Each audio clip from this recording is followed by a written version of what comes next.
whole new crew. We got 9 new guys to the team this season. Only 4 guys played last year that have returned. We had a big senior class last year, so everything's new for the Fighting Scots this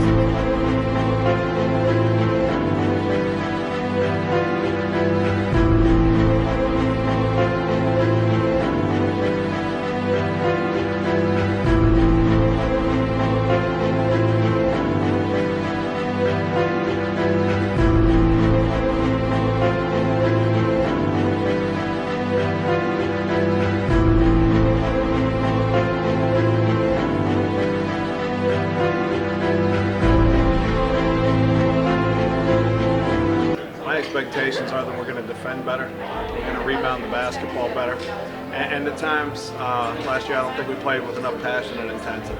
I think that this year we've already done a better job of that in the preseason. Now we need to carry it over into the regular season.